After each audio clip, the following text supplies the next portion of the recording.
네, 이제 11장 자유의지입니다. 그래서 이 물리학이나 공학에서 말하는 자유도처럼 이 어떤 시스템이 가질 수 있는 행동 가능성의 범위라고 말을 하면 되는데,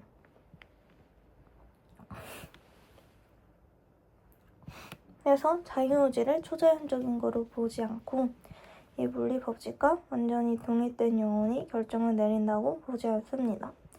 그래서 또 자유의지가 완전히 환상이라고도 하지도 않는데, 그가 말하는 이 자유의지는 더 현실적인 개념으로 내가 어떤 행동을 할 때 그 행동이 나의 욕구, 가치, 기억, 목표, 신념과 연결되어 있고 이 외부 강제나 단순 반사에 의해 완전히 결정되지 않는다면 우리는 그 행동을 이제 내가 선택했다고 말한다고 합니다. 예를 들어서 누군가가 내 팔을 억지로 밀어서 컵을 떨어뜨린 것과 내가 컵을 일부러 내려놓는 것은 다르다고 해서 이 둘 다 물리적으로는 몸이 움직인 것이지만 하나는 내 의도와 연결되지 않고 다른 하나는 내 목표와 연결됨으로써 이 의지적 자아도 예측 과정으로 봅니다.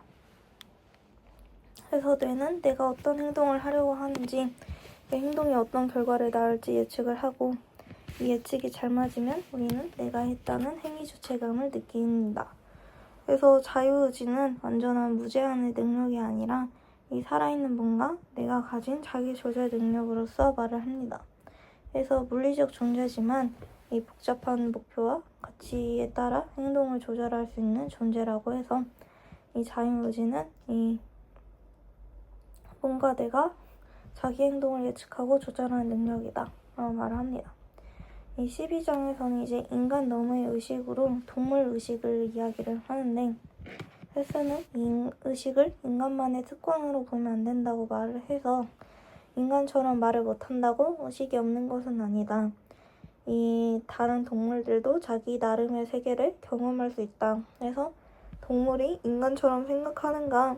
그래서 그 동물로 산다는 것은 어떤 느낌일까? 그래서 박쥐로 사는 느낌, 모노로 사는 느낌, 개로 산다는 느낌은 이 인간의 의식과는 많이 달라서 다르다고 해서 없는 건 아니고, 오히려 이 의식이 하나의 형태가 있는 게 아니라 이 다양한 생명체의 뭔가 환경에 맞게 여러 방식으로 존재할 수 있다라는 이야기를 합니다. 그래서 동물 의식을 진지하게 생각해야 한다고 보는데, 이 의식이 있다면 고통과 쾌감도 있을 수 있고, 그러면 윤리적 고려가 필요하기 때문에 동물을 단순히 자동 기계로 보면 안 된다 그런 말을 합니다. 그래서 이 앞에 이 동물 기계와 연관돼서 이 의식은 추상적 계산 능력보다는 살아있는 뭔가 관련이 깊어서 인간 이외의 동물도 충분히 의식 경험을 할 수 있다 그런 말을 합니다.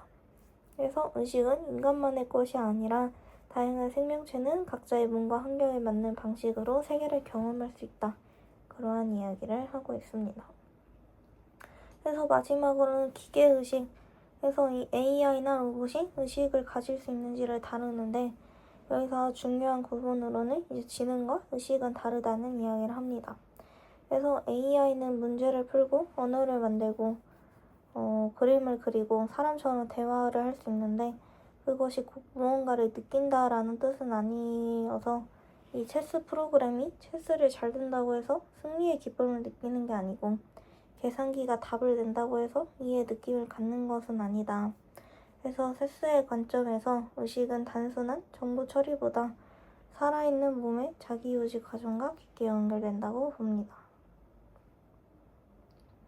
그래서 현재 AI는 복잡한 계산을 할 수는 있지만 이 체온을 유지하거나 배고픔을 느끼거나 이 죽음을 피하기 위해 몸 상태를 조절하는 생명체는 아니어서 이 기계의식은 불가능하다고 단정하는 게 아니라 이 AI가 충분히 똑똑해지면은 자동으로 의식이 생긴다라는 생각에는 조심스러운 태도를 취해야 한다고 말을 합니다.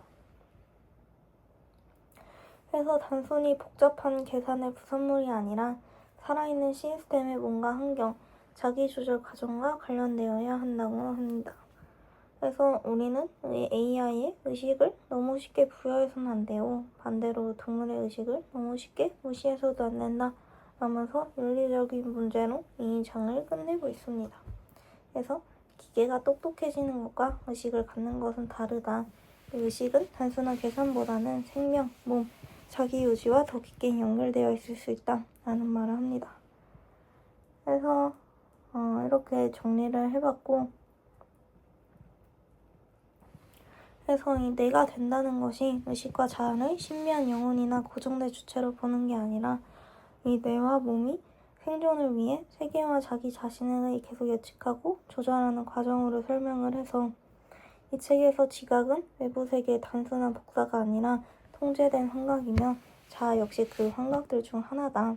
그래서 내가 된다는 것이 내 속의 작은 조종자가 되는 게 아니라 이 살아있는 몸이 세계 안에서 자신을 유지하기 위해 끊임없이 자기 자신을 만들어 나가는 과정이다. 이렇게 마무리를 할 수가 있습니다. 해가지고 이제 그러면은 이렇게 의식에 대해서 알아봤는데, 그러면 어떤 사람이 좀비인지 아닌지를 어떻게 판단을 할까? 라는 그런 이야기도 해볼 수 있을 것 같은데, 저는 이렇게 사람을 놀래켜보는 거?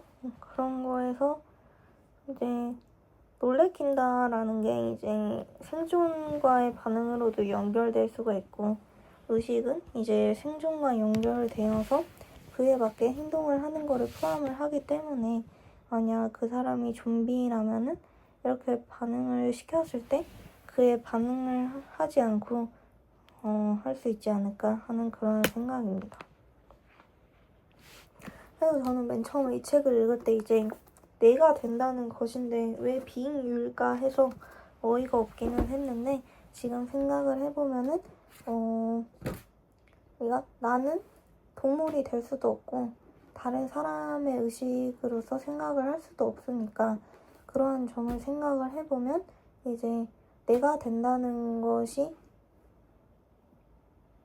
너가 되는 것, 그러니까 내가 나가 되는 것도 내가 생각을 해서 되는 거고, 그럼으로써 너가 되는 것도 그러한 차원에서 둘 다